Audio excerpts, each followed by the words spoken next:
Punto de encuentro con el invitado.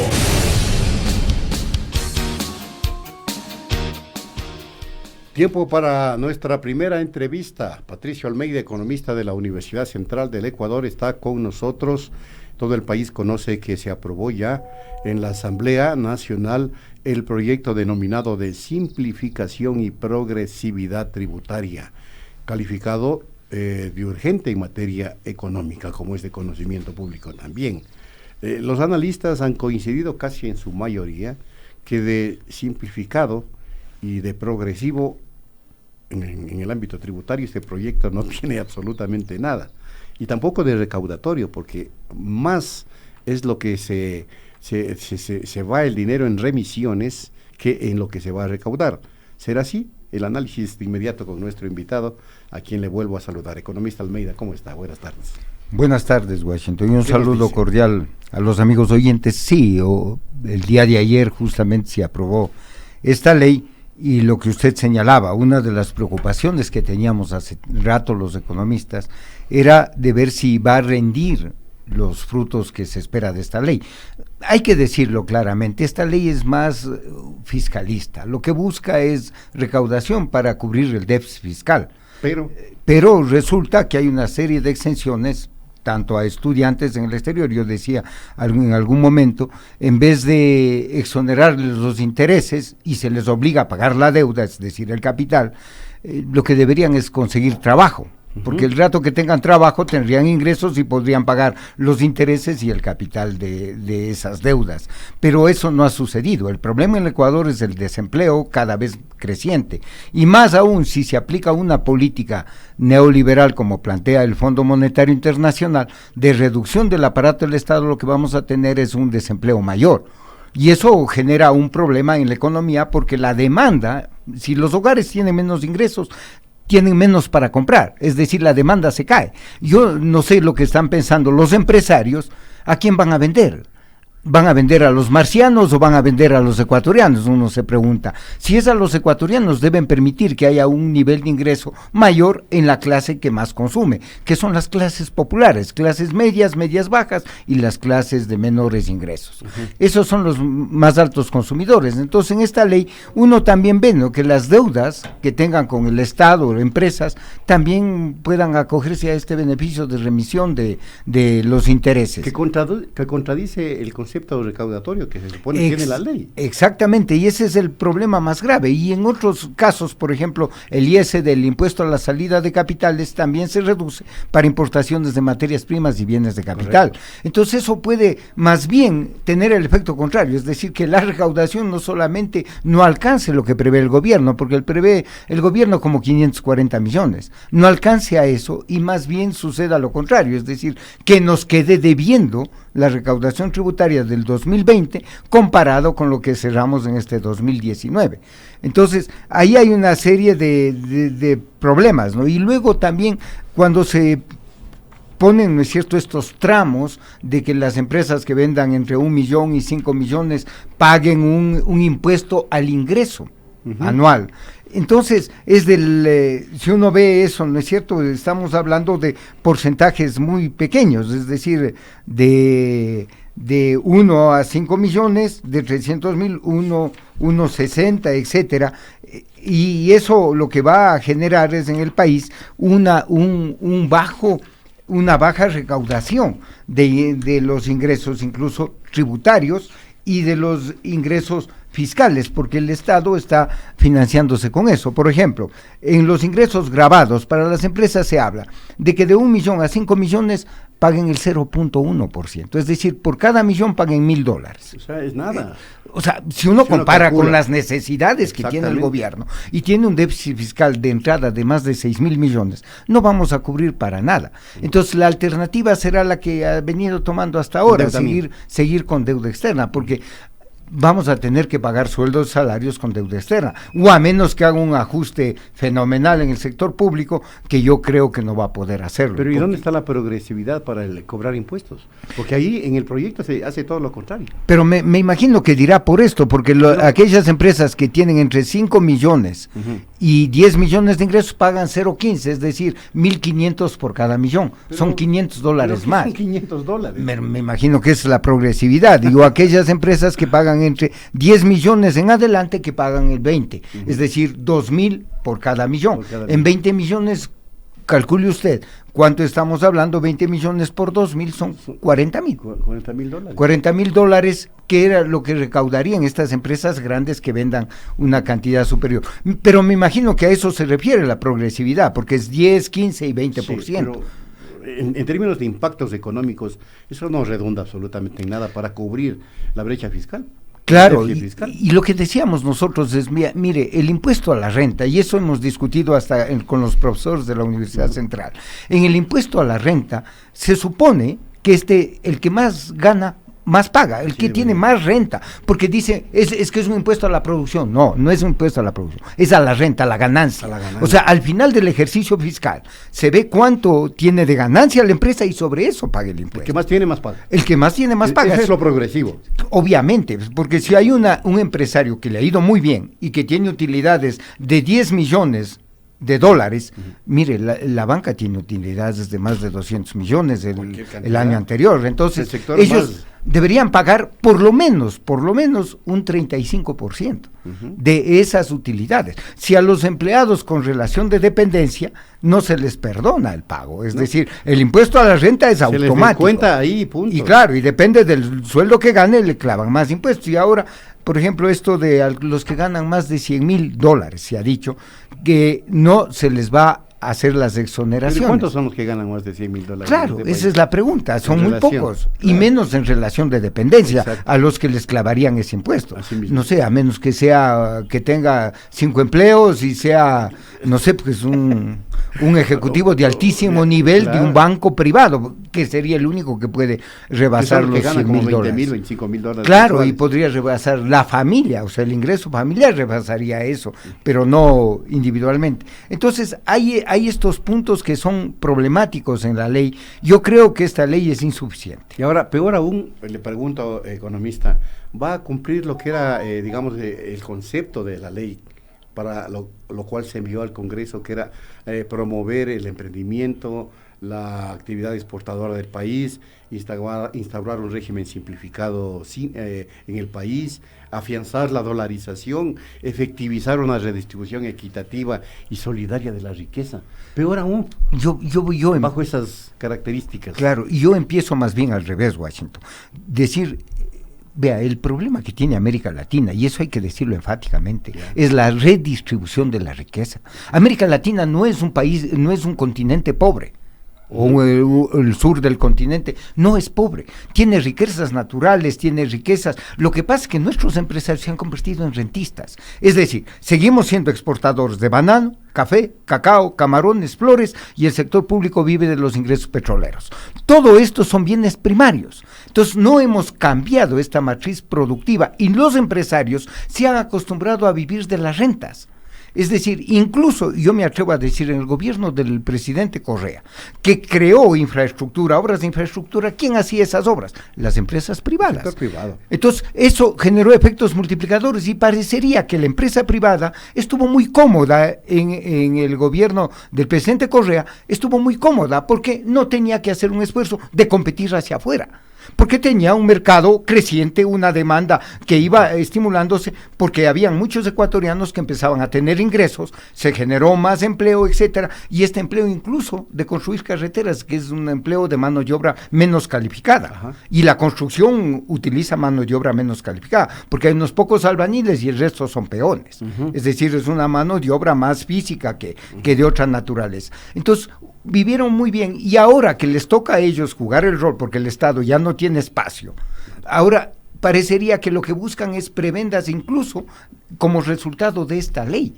cuando lo que debería ser, como le decía, es una redistribución auténtica de la riqueza, y eso significa que el que más tiene se da más.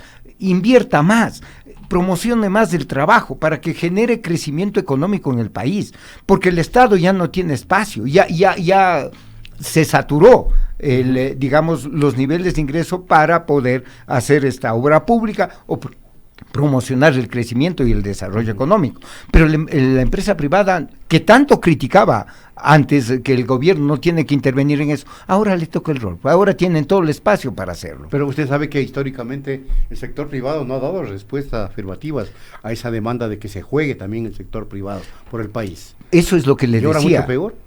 Eso es justamente el problema, porque están pensando todavía en una economía rentista. Son prebendistas. Porque un estado prebendario. Uno dice, bueno, si es que son capitalistas, tienen que aprender a competir y buscar los mecanismos de generar nuevos productos, competir hacia afuera, qué sé yo, estar diseñando nuevas tecnologías, aplicando nuevas tecnologías. Las universidades deberían estar creando, ¿no es cierto?, técnicos de otro nivel, qué sé yo, priorizar la formación técnica de los estudiantes para que justamente tengan espacio. Miren, muchos ecuatorianos fueron a estudiar en el exterior y resulta que vienen altamente capacitados, pero no tienen dónde trabajar.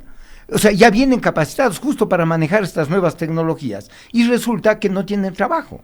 Entonces, yo creo que tiene que ir de la mano tanto la propuesta que tiene el gobierno en la formación de los profesionales, las universidades, como la empresa privada, y no tienen que sacar sus capitales del país. Yo sí estoy de acuerdo. Aquí en la ley también se plantea que si se reinvierten las utilidades en el Ecuador o digamos las ganancias, tendrían un descuento en el impuesto. Sería bueno hacer eso, pero esa parte, que eso no lo van pero a que hacer. Inviertan. Pues. No lo hacen. Es que ese es el Porque problema. Tenemos un riesgo país muy complicado y el empresario siempre apunta a ganar. No, pero es que no va a perder. No, pero es que no va a perder. El problema es que no tiene un paraíso fiscal, quiere ganancias rápidas, ganancias fuertes. Exacto. No, hay que plantear un plan de desarrollo, digamos, un esquema de desarrollo que por lo menos 20 años. Mire, Corea ya lo hizo. La misma China, que era un país pobre. Mire, apuntaron a las tecnologías. Corea, ¿en qué sostuvo todo su crecimiento económico? En la industria, yo no sabía. Por ejemplo. En la industria metalmecánica. Empezaron, yo no sabía que los barcos cargueros de petróleo, esos enormes, incluso algunos transatlánticos de pasajeros, han sido marca japonesa, son Hyundai.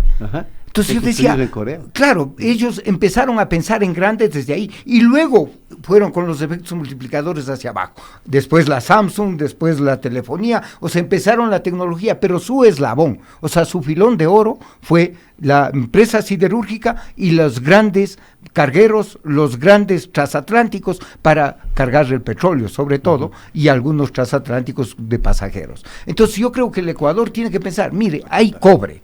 La maquinaria pesada se hace con cobre. Si tenemos minas de cobre, lo que estamos pensando es en vender el cobre rápidamente, apenas sale, y no estamos pensando en procesar, industrializar y vender maquinaria pesada, equipos, alta tecnología, es decir, buscar mecanismos de que nos generen mayor valor agregado al país. Necesitamos un sector estatal y privado visionario, obviamente, creativo. Y no solo eso, sino fuerte, con gente convencida, con empresarios convencidos de que esto va para adelante y se puede hacer.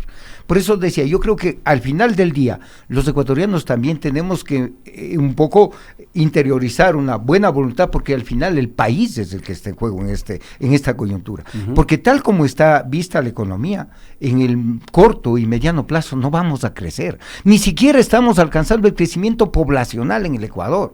Y ese es un problema serio. Entonces lo que tenemos es que empezar a diseñar estrategias de desarrollo y empezar a discutir esos temas. Pero yo quisiera también un rato que se sienten los empresarios con los trabajadores, con los sectores indígenas y el gobierno y empezar a diseñar una estrategia. ¿Por qué no? Si hay empresarios de avanzada, hay trabajadores de avanzada, vamos ahí y discutamos una propuesta completa que sea política de Estado, no de gobierno. Porque cuando es de gobierno, viene el próximo gobierno y dice todo lo que hizo el anterior está mal y quiere inaugurar de nuevo el país.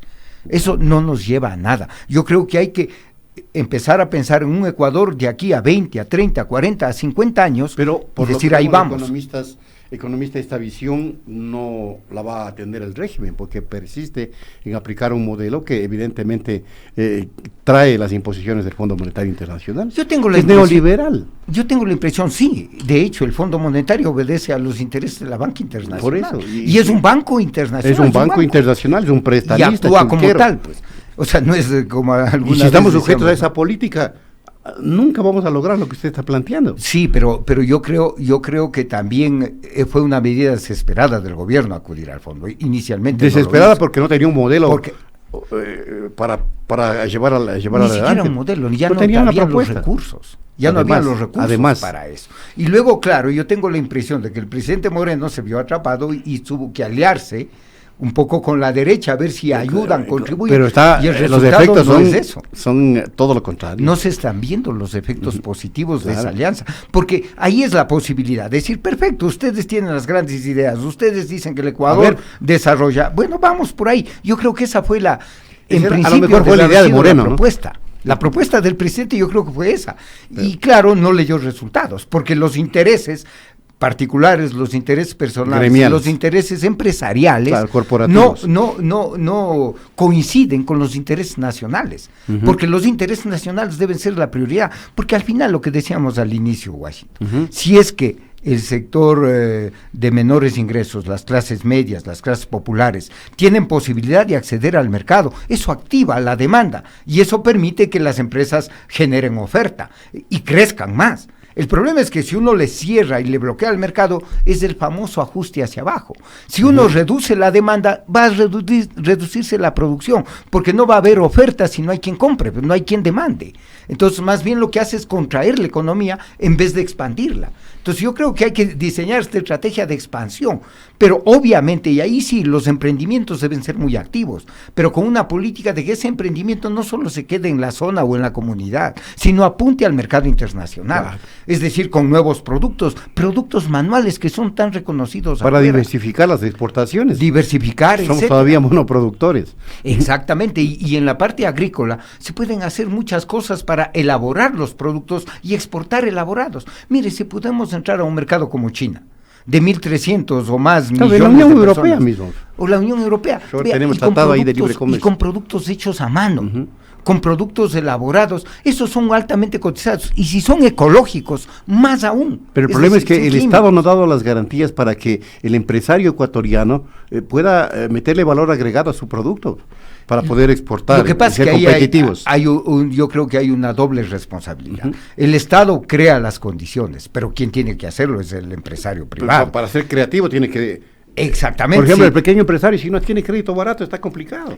Con semejantes tasas de interés. Claro, y ese es otro problema. Mire, hay líneas de crédito internacionales que pueden dar al 3%, pero aquí no se aplica eso. Aquí es desde del 20 para arriba. Incluso las cooperativas deberían ser intermediarios, es decir, el Estado debería ser el garante de esos fondos, canalizar a través de cooperativas y buscar los mecanismos de llegar directo al pequeño productor, al campesino, al microempresario, para que pueda generar un emprendimiento y luego capacitarlo a él y buscarle mercados, porque el problema de la pequeña empresa y de los emprendimientos es que pueden hacer un producto de calidad, pero no saben cómo venderlo. Exacto. Y no saben a quién venderlo, si al mercado interno, al mercado local, al mercado nacional o al mercado internacional. Lo ideal sería poder entrar al mercado internacional, y sí se puede, porque son productos, como le digo, que si son ecológicos, con mano de obra directa, es decir, hechos a mano, no en industria, y además tejidos, alimentos, etcétera. Tiene mercado. Tenemos mercado, tenemos mercado internacional.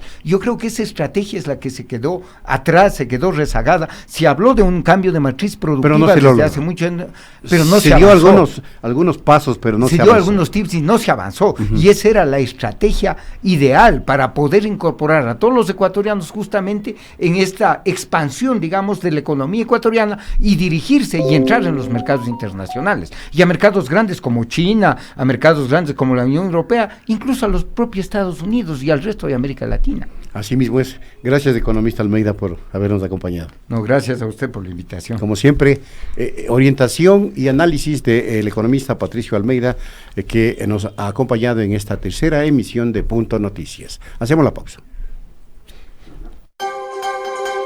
Punto Noticias. Estamos cerca de usted.